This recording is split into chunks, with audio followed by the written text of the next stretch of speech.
Welcome back to American Money 101. Today we're diving into something small that makes a massive difference in your financial life. The $6 everyday latte. Here's why this topic is so important. So many influencers out there gloss over it and focus only on making more money. But here's the truth. If you don't develop smart financial habits when your income is low, you'll struggle no matter how much money you earn. Why? Because your habits will simply mirror your behavior when you earn less. If you don't create fiscally responsible wealth-building habits now, you could end up staying broke forever, regardless of your income level. Now, most of us have small, everyday indulgences that are just part of our life. I'm using the term $6 everyday latte because I used to struggle with it. But for you, it might be fast food, subscriptions and entertainment, shopping, ride shares, alcohol, or something else entirely. The list goes on and on and on. So ask yourself, what is your $6 everyday latte that's holding you back? Stick around for the 6 reasons your $6 latte might just hold you back forever and how you can avoid it. Reason number 1, the latte factor. Let's start with the basics, the latte factor. Now, this term comes from David Bach, author of The Latte Factor, Why You Don't Have to Live Rich to Be Rich. The idea is simple. Small, everyday expenses add up to big money over time. Let's go ahead and do the math. So spending $6 a day on a coffee is $42 a week, or $2,190 over a year. Over 10 years, that's over $21,000. Now, if you invested that money instead, say at a 7% annual return, you'd have nearly $30,000. Now, ask yourself this question. Is this daily coffee worth giving up tens of thousands of dollars in the future? A study by Acorns found that 60% of millennials spend more money on coffee than they save for retirement. Think about that. This isn't just about skipping coffee forever, and it's not even about skipping the latte right now. It's about being mindful of how small habits affect your big goals. Make the latte or coffee at home for a fraction of the price, because remember, today's dollars are tomorrow's millions. Reason number 2, living beyond your means. Consumerism makes it easy to fall into the trap of living paycheck to paycheck. Many people buy lattes, new gadgets, or designer clothes because it feels good in the moment. But when your spending habits meet or exceed your income, you're living beyond your means. Now, here's a story. As a mortgage banker, my daily responsibilities involve analyzing and reviewing customers' credit reports, bank statements, pay stubs, and tax returns. What has always fascinated me, though, is the patterns and habits I see in people's financial lives. What I find so interesting is that in my nearly 20 years in the mortgage industry, financial habits rarely change, even if income increases significantly. If someone struggles with their credit when they're broke, they often continue to face credit challenges as their income grows. Also, those who live paycheck to paycheck in their 20s typically carry that same habit into their 30s and 40s. If someone isn't able to save 10 to 15% of their income when they're younger, it's rare they develop the ability to do so later on. The lesson, even if you're earning a decent income, you won't magically develop the skills to manage it unless you've built those habits from the start. Money mindset truly matters. So cut back on the unnecessary spending. Put yourself first and prioritize your future. Reason number 3, financial freedom versus instant gratification. Warren Buffett said, do not save what is left after spending, but spend what is left after saving. Now, here's a big question. Are you prioritizing financial freedom or instant gratification? Really ask yourself this.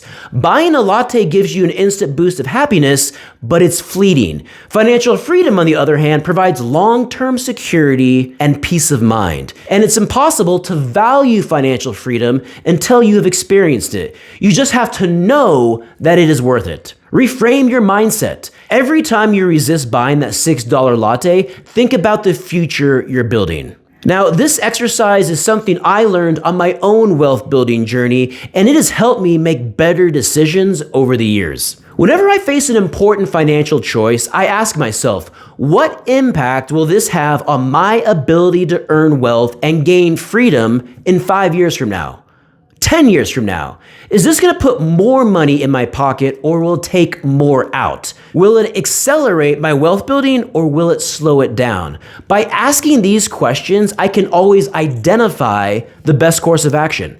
So start viewing your daily decisions with a 5 to 10 year perspective, and you'll be amazed at the clarity it brings. Reason number 4, mindful spending. According to a CNBC survey, 55% of Americans don't track their spending. This leads to unintentional overspending on non-essentials like coffee, dining out, or subscriptions. This is also why it's so important to have a financial vision for yourself, and it should be big and bold. In fact, it should be so big that it scares you.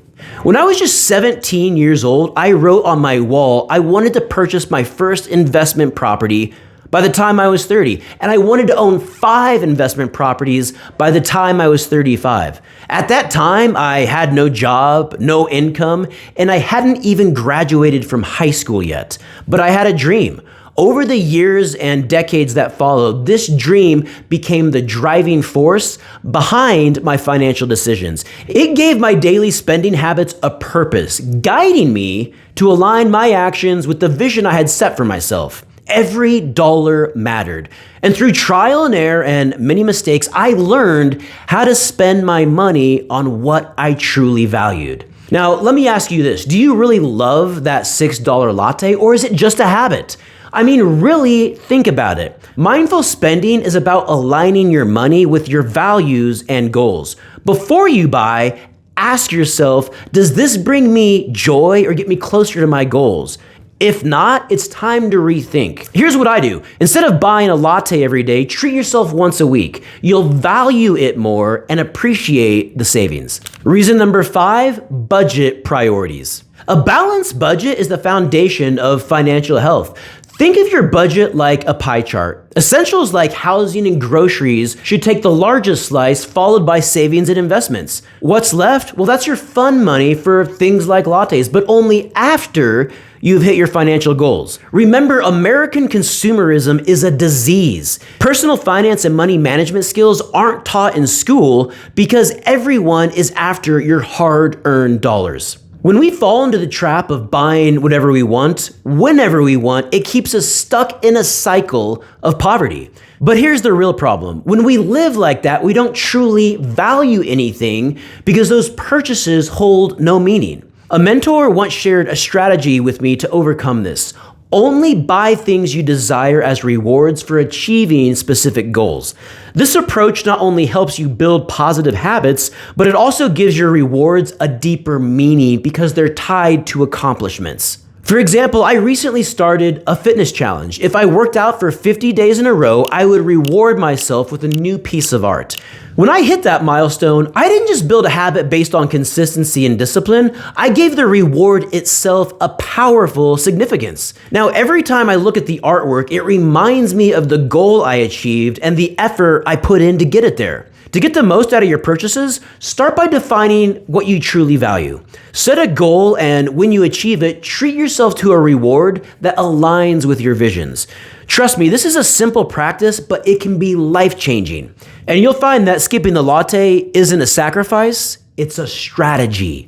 Reason number 6, consumer psychology. Why do we spend $6 on a latte when we could make coffee at home for less than $1? Honestly, think about it. The answer lies in marketing. Companies create a sense of luxury and indulgence around their products, convincing us that the premium price is worth it. You need to understand this because this is how the game is played. Starbucks alone spends over $250 million annually on advertising, much of it focused on building an aspirational brand image that we buy into without even realizing it. Recognizing these tactics is the key to making smarter financial decisions. You're not just buying coffee, you're buying into a lifestyle they have carefully packaged for you. So ask yourself, how much will I value that $6 latte 10 years from now?